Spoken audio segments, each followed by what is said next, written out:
दोस्तों चैनल पर नए हैं तो चैनल को ज़रूर सब्सक्राइब कर लेना ऐसी जानकारी के लिए। तो हम इसे ध्यानपूर्वक देखते रहिए, वीडियो को अंत तक ज़रूर देखें, आपका सारा डाउट जो क्लियर हो जाएगा। यूजीसी का नियम क्या है? यह नियम कॉलेज और यूनिवर्सिटी में एससी, एसटी, ओबीसी छात्र के साथ होने वाले भेदभाव को रोकने के लिए बनाया गया है।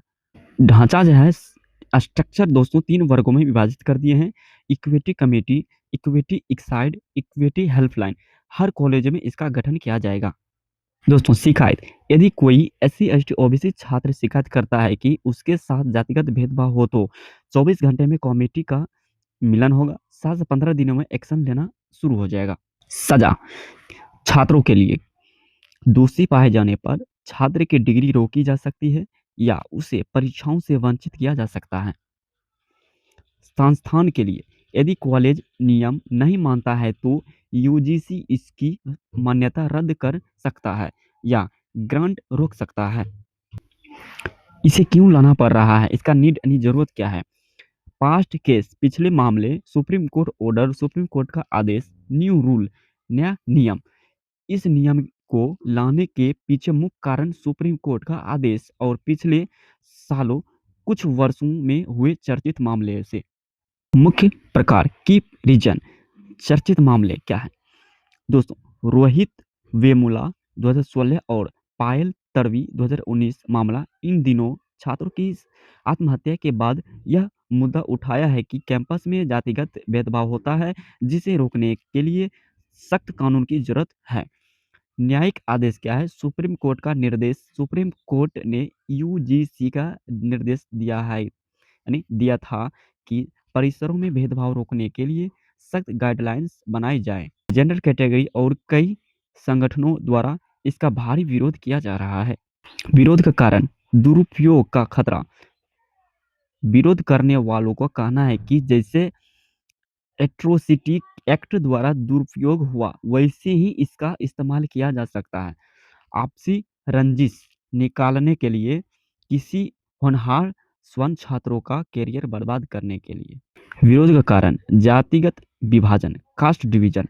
आलोचकों का मानना है कि यह नियम कैंपस में छात्रों को एक दूसरे के खिलाफ खड़ा कर देगा और गुटबाजी बढ़ाएगा। विरोध का कारण, एक तरफा कानून, वन साइड नेचर।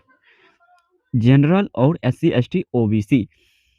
यदि नियम मानता है कि भेदभाव केवल जनरल, एससी, एसटी, ओबीसी के खिलाफ किया जाता है, इसमें यह प्रावधान स्पष्ट नहीं है कि अगर कोई जनरल कैटेगरी के छात्र के साथ भेदभाव करे तो उसे क्या सुरक्षा मिलेगा।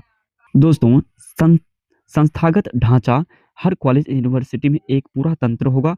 इक्विटी कमेटी यानी मुख्य निर्णय लेने वाली संस्था। इक्विटी एक्साइड जो कैंपस में निगरानी रखेगा। इक्विटी एम्बेसडर, छात्रों के बीच यानी चुने गए प्रतिनिधि। यानी इक्विटी हेल्पलाइन, शिकायत दर्ज करने के लिए। दोस्तों शिकायत और कार्रवाई के नियम, सीमा, टाइमलाइन। 24 घंटे में जैसे कि बैठक, 15 दिनों में रिपोर्ट, 7 दिन में जो है कार्रवाई स्टार्ट हो जाएगा। यानी शिकायत मिलने के 24 घंटे के भीतर कमेटी का बैठक होना चाहिए। 15 दिनों के अंदर कमेटी को अपनी रिपोर्ट देनी होगी। रिपोर्ट आने के 7 दिन भीतर कार्रवाई यानी एक्शन शुरू हो जाएगा। भेदभाव की परिभाषा जो है, नियम में केवल प्रत्यक्ष भेदभाव ही नहीं बल्कि अप्रत्यक्ष भेदभाव को भी शामिल किया गया है। इसका मतलब है कि अगर आपके किसी कार्य के इरादा भेदभाव करना नहीं था, लेकिन सामने वाले को ऐसा महसूस हुआ है कि उस पर वैसा असर पड़ा, तो भी कार्रवाई हो सकती है। यानी यही बिंदु सबसे ज्यादा विवादित है, यानी प्रत्यक्ष यानी डायरेक्ट और अप्रत्यक्ष प्रभाव। विरोध का गहरा कारण, रिवर्स डिस्क्रिमिनेशन का डर। यानी स्वर्ण समाज जनरल कैटेगरी के विरोध का मुख्य कारण यह है कि यह नियम एससी, एसटी, ओबीसी बनाम यानी जनरल का समीकरण बनाता है। यानी सुरक्षा का प्रभाव है, क्या यह सुनिश्चित किया जाता है कि ओबीसी छात्र एससी, एसटी के साथ, एससी छात्र एसटी के साथ भेदभाव नहीं करेगा। नियम में यह मानना है कि भेदभाव केवल स्वर्ण यानी जनरल ही करता है। अगर कोई स्वर्ण स्वर्ण छात्र रैगिंग या भेदभाव का शिकार होता है तो उसके लिए इस विशेष नियम में क्या स्पष्ट और सुरक्षा कवच नहीं दिखता है।